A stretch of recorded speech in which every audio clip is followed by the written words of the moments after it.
Sejam bem-vindos ao Conselho Consultivo. A confiança das famílias portuguesas está em máximos de 4 anos, é o que revela o Instituto Nacional de Estatística. O indicador de confiança dos consumidores voltou a aumentar em fevereiro e atingiu um novo máximo de janeiro de 2010. O INE afirma que os portugueses continuam menos pessimistas sobre a evolução do desemprego e a situação económica do país e que os empresários também estão mais otimistas.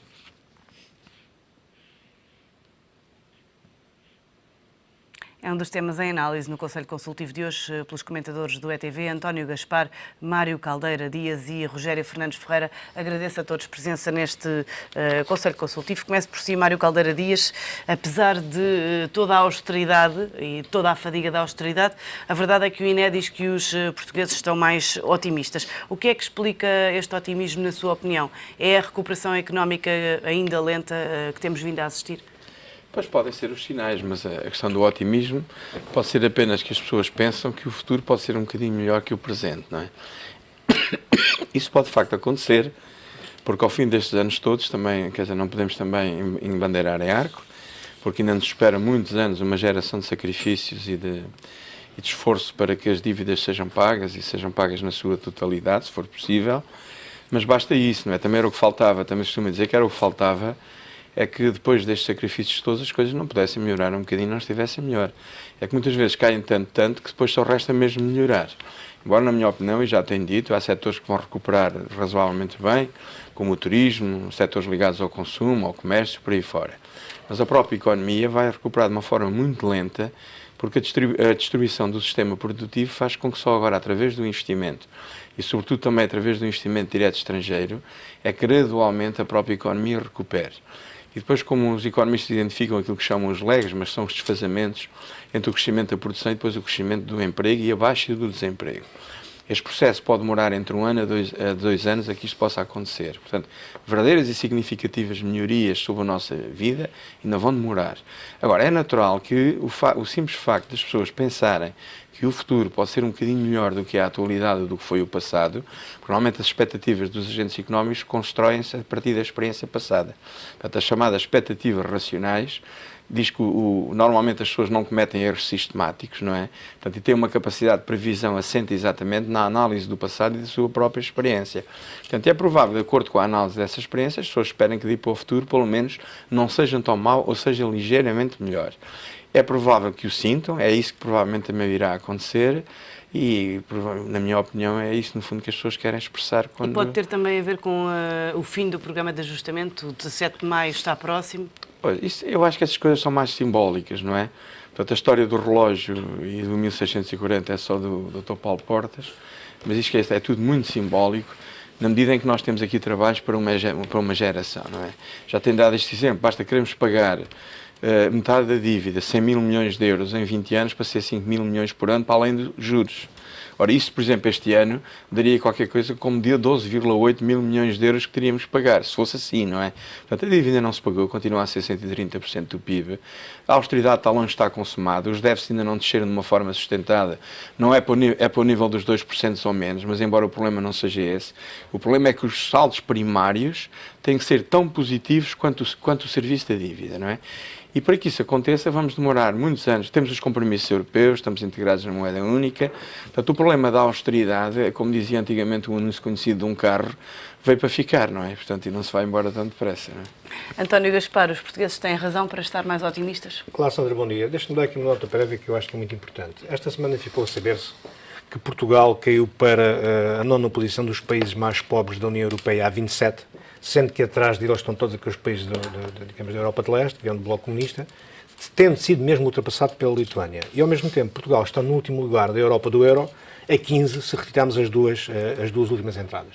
Eu acho que isto é suficientemente grave para nos fazer pensar sobre aquilo que estamos a viver e aquilo que nos espera. Bom, relativamente à sua questão, eu gostava aqui de lançar também, digamos, um sublinhado, porque ontem mesmo o barómetro do Eurostat veio dizer que a confiança, ou o clima de sentimento económico em Portugal, contrariamente àquilo que era, digamos, a confiança dos consumidores, tinha tido um comportamento diverso. Porquê? Porque, naturalmente, aquilo digamos, que o INE mediu foi a confiança dos consumidores e o sentimento económico medido pelo Eurostat mede os consumidores e mede as empresas. Ou seja, há aqui, digamos, penso eu, que um peso muito importante naquilo que os empresários pensam que não coincide exatamente com o que os consumidores pensam. Portanto, há de facto, e para nós, naturalmente, que os consumidores é muito importante para o consumo privado, mas os empresários são muito importantes para aquilo que nós queremos desenvolver em termos de modelo económico, que é as exportações e o investimento. Mas o INE ontem também dizia que os empresários estão mais otimistas. Isto é um bom sinal? Não, mas quer dizer, mas há aqui informações contraditórias. Porque o INE diz isso, mas o clima de sentimento económico medido pelo Eurostat, ontem mesmo que soubemos dessa informação, diz exatamente o contrário. Diz que o sentimento... Qual é a sua opinião? A minha opinião, quer dizer, eu direi, entre os dois é capaz de haver... Os dois são capazes de estar certos. Ou seja, é capaz de haver empresários que estão otimistas, mas é capaz de haver outros empresários que não estão ainda assim tão otimistas. Porque, por exemplo, basta ver em termos de PMEs, e tem sido feita uma publicidade enorme por parte dos bancos em termos do financiamento, porque nós, e volto a referenciar outra vez indicadores da União Europeia, em termos das empresas portuguesas na União Europeia, são as menos capitalizadas, ou seja, são aquelas que têm menos capitais próprios, são aquelas que mais recorrem a crédito para financiar o seu circuito produtivo. Portanto, recorrendo mais a crédito, naturalmente, se a torneira do crédito está relativamente fechada para essas empresas, o sentimento dos empresários não pode ser o mais agradável, porque eles querem, e se calhar até têm carteiras de encomendas, não é? Querem desenvolver a sua atividade e não têm, digamos, o sangue, que é o crédito, para desenvolver essa mesma atividade. Portanto, daí que eu perceba que existam empresários que tenham esse sentimento e como existam, digamos, empresários que, digamos, numa outra posição já com empresas que são um pouco mais equilibradas em termos de capitais próprios, tenham uma perspectiva diferente dessa que o indicador do Eurostat media. Agora, de facto, não estamos em condições ainda... estamos em condições, quer dizer, de criar expectativas. Agora não estamos em condições para dizer de uma vez por todas que estamos irremediavelmente mal ou definitivamente bem em termos de crescimento. Rogério Fernandes Ferreira, pegando nas palavras de Mário Caldeira Dias de que a austeridade veio para ficar, eu pergunto-lhe se este otimismo também vem para ficar. E se sim, por quanto tempo, tendo em conta que esta percepção que nos é dada pelo INE surge na mesma altura em que vão começar as entregas das declarações de IRS e surge na altura em que os portugueses vão começar a sentir com mais intensidade o brutal aumento de impostos de que falava Vítor Gaspar. Os portugueses vão pagar mais IRS este ano. Um pouco quanto ao sentimento dos consumidores, eu gostava de salientar que os portugueses são natural e tradicionalmente pessimistas. Portanto, o facto de estarem com algum otimismo sobre o futuro, acho que em si mesmo é um facto positivo. Portanto, há alguns dados na Europa, designadamente em França e na própria Espanha, que podem ajudar. E, por outro lado, o sentimento europeu em alguns países, como é o caso da Holanda, por exemplo, revelam que há um sentimento, digamos, que positivo para as próprias expectativas económicas. Bom, é evidente que com o arranque agora do IRS, relativamente ao ano passado, no caso português, é capaz de haver aqui alguma inversão de sentimentos, pelo menos no imediato. Portanto, o otimismo será por pouco tempo, tendo em conta as entregas das declarações de IRS. Eu acho que sim, porque de facto houve um enorme aumento de impostos e de facto o IRS passou a ser um imposto quase tão importante e ao nível do maior imposto português em termos de receita, que é o IVA. Portanto, tem havido, aliás, uma inversão do sentido, do peso deste imposto ao longo dos últimos anos. Portanto, acho que pode ter, de facto, essa consequência os próximos meses. Está muito pesada a carga fiscal, na sua opinião? Em termos de média europeia, está sensivelmente na média europeia, não será por aí. Mas tendo em conta o nível de vida? Não, a questão é que o IRS, ao contrário de outros impostos, que os fiscalistas chamam de impostos anestesiantes, porque fazem parte do preço e se sentem menos, o IRS sente-se efetivamente e de facto, tem sido um imposto muito relevante e no ano passado foi, de facto, provavelmente o imposto mais importante para que se atingissem os níveis do déficit que se atingiram. E este Sendo ano... certo que é um imposto também mais fácil de cobrar, porque normalmente é feito sob retenções na fonte. E, portanto, sabemos que acaba por atingir quem ela está sujeita e que são naturalmente os trabalhadores dependentes e os pensionistas. Ontem o Económico trazia um especial dedicado ao IRS que dizia que os contribuintes com rendimentos mais baixos este ano chegam a duplicar o IRS a pagar ao Estado. Como é que se explica isto? Repare, o problema é que o IRS é um imposto que de certa forma, ao arrepio da intenção inicial da nossa Constituição, é cada vez menos progressivo, ou seja, a taxa marginal máxima é atingida em escalão de rendimento relativamente baixo, ao contrário do que sucede noutros países, em que as taxas marginais máximas dos impostos são atingidas com escalões de rendimentos muito altos. E, portanto, é um imposto que é cada vez menos progressivo e, de certa maneira, cada vez mais proporcional. Por outro lado, com a panóplia de restrições e de eliminações a deduções personalizantes que de certa forma a Constituição também impõe, é óbvio que as pessoas sofreram um agravamento neste imposto sobre rendimento pessoal muito acentuado durante o ano passado. Mário Caldeira Dias, a verdade é que o Governo está ciente desta situação e da elevada carga fiscal que pesa sobre os portugueses. Já nomeou uma comissão para estudar a reforma do IRS e esta nomeação aqui remete-me para várias questões. Vários ministros têm defendido a descida da taxa de IRS, para já saber se há de facto condições para baixar o IRS ou se é uma medida eleitoralista e se o Governo devia resistir a esta tentação.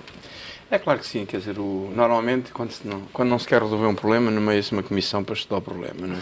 Portanto, isso faz parte dos manuais e está escrito em todo lado. É claro que não há condições, quer dizer, porque normalmente Portugal ainda estamos agora com um déficit de 4%, não é? Temos que chegar para o ano a um déficit de 2,5%. Depois temos que começar a criar excedentes significativos para começar a pagar as dívidas que temos, não é?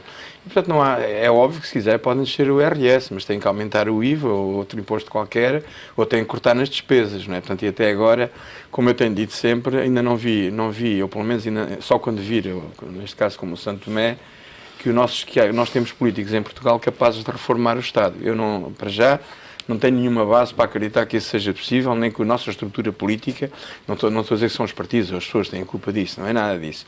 A nossa estrutura política não permite reformas profundas. Basta lembrar-nos o que aconteceu com a reforma das autarquias e com a junção das câmaras, quer dizer, como era de esperar, deu um flop.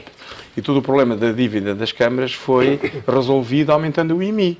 Portanto, esse tipo de estratégia em relação ao IRS, tanto mais que esse choque se vai fazer sentir, se o IRS aumenta muito, o IVA cai, não é? Porque as pessoas têm menos dinheiro para comprar, também existe isso, mas isso só é possível se formos buscar a receita ao outro lado ou se cortarem significativamente as despesas.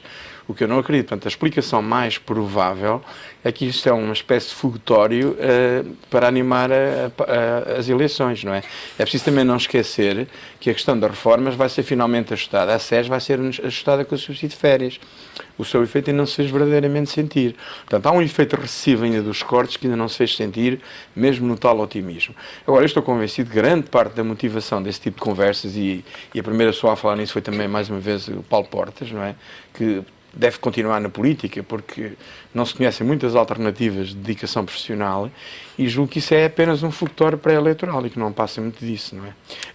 A ser levado a sério, é responsável dizer isso nesta altura, não é? António Gaspar, é preciso uma comissão para baixar o IRS? Não, quer dizer, eu acho que não há muitas saídas, não é? Já como foi aqui dito, acho que não há muitas saídas para isso. Quer dizer, eu preferia que fosse tomada uma outra medida alternativa, que é cortar na despesa, não é?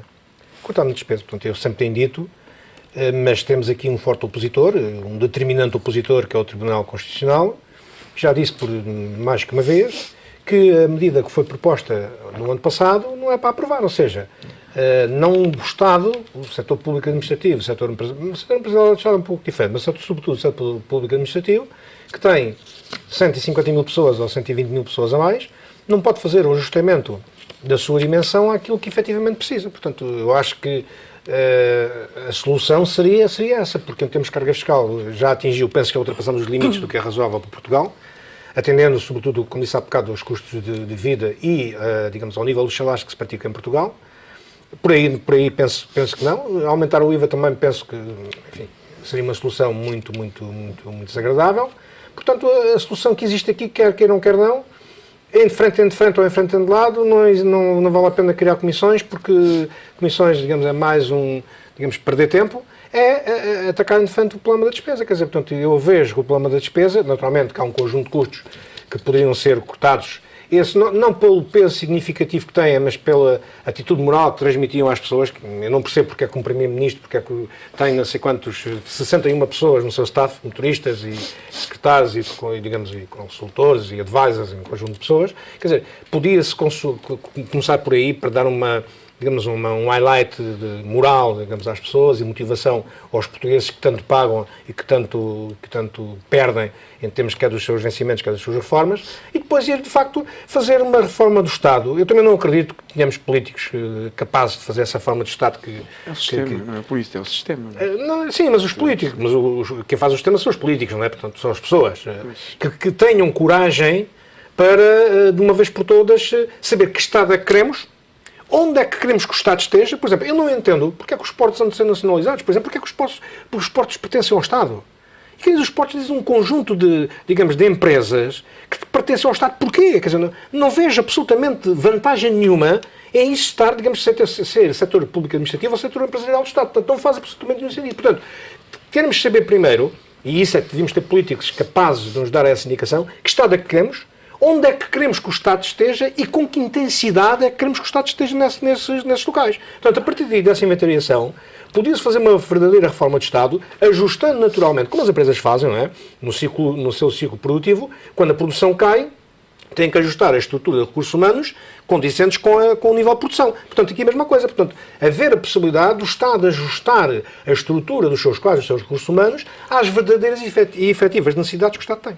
A Rogério Fernandes Ferreira gostaria de partilhar consigo aqui uma declaração de António Carlos dos Santos, ex-secretário dos Assuntos Fiscais, que diz que o IRS trata muito pior os contribuintes, pessoas singulares, do que o IRC trata as pessoas coletivas. Uma vez que temos uma comissão nomeada para baixar o IRS, eu pergunto-lhe o que é que pode ser melhorado, como simplificar.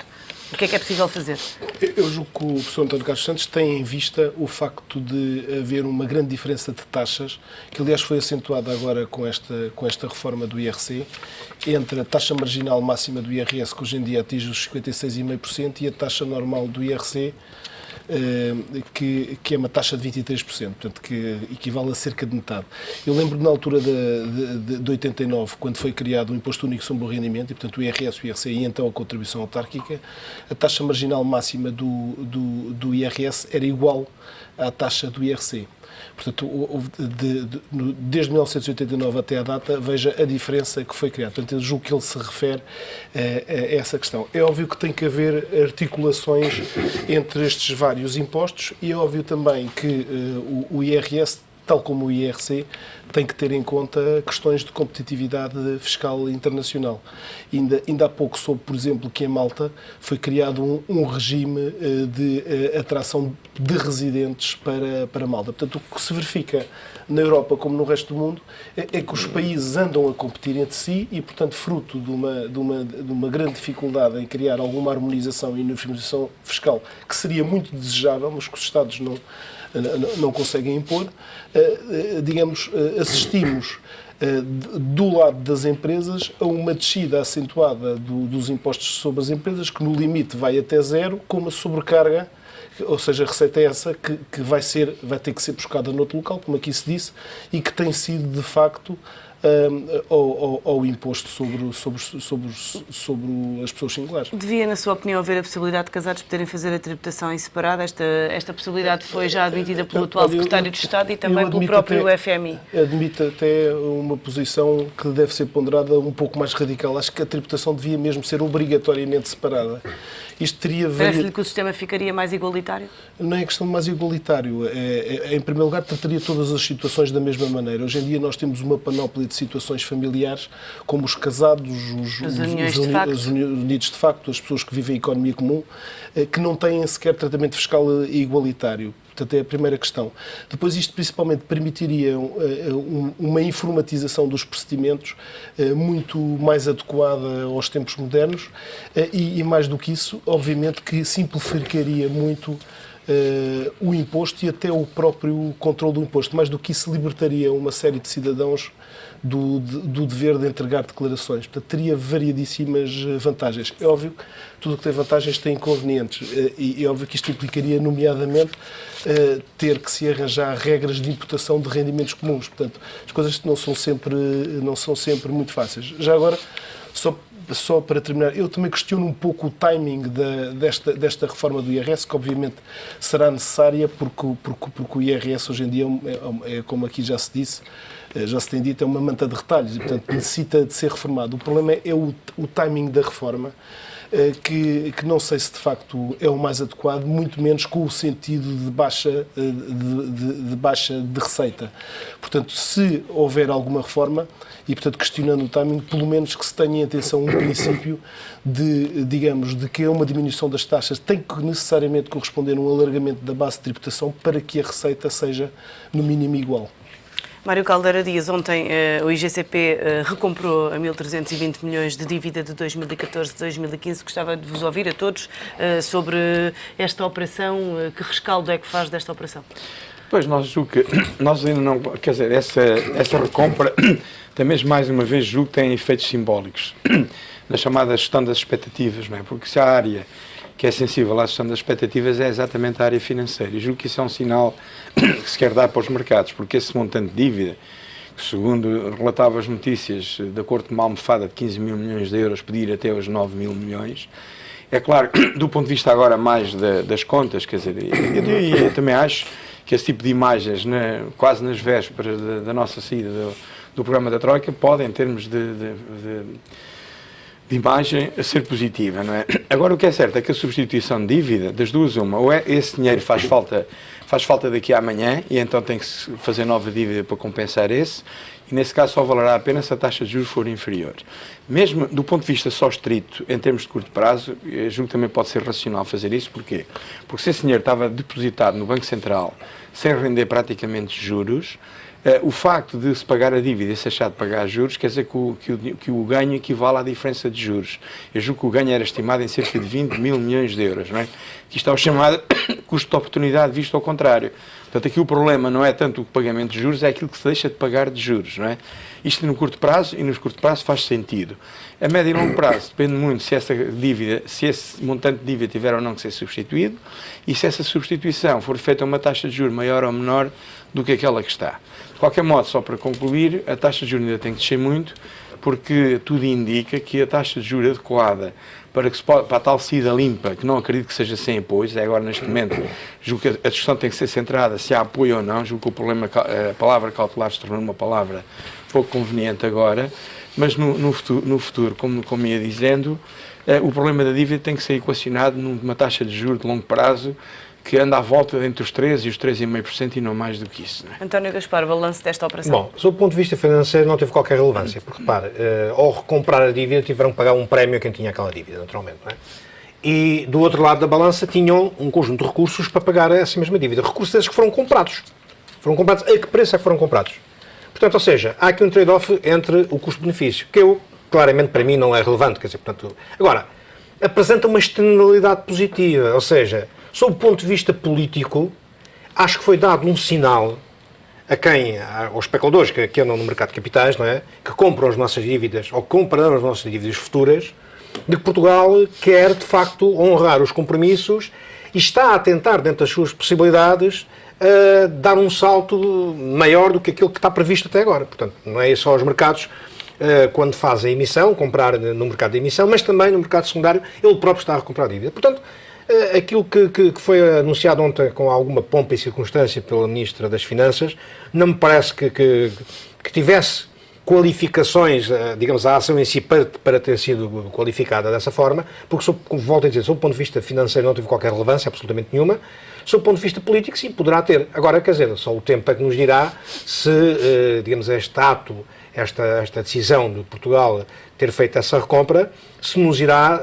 parece que sim, parece que no curtíssimo prazo as taxas de juros todas baixaram qualquer coisita, quer dizer, uns décimos ou uns centésimos, mas baixaram. Vamos ver se essa descida vai ser consistente. Muito rapidamente, Rogério, balança esta operação. Eu também diria que teve os objetivos políticos foram patentes, mas obviamente que Portugal continua a ter grandes diferenciais nas taxas de juros com outros países. Basta lembrar que a Alemanha tem um valor de taxa de juros a longo prazo de menos de metade do que a portuguesa, e que a média europeia também é diferente. E, portanto, é óbvio que do ponto de vista político faz sentido, mas que os problemas não deixam de se pôr exatamente na mesma. Muito obrigada a todos pela vossa presença e análise neste Conselho Consultivo, que está de regresso na próxima segunda-feira.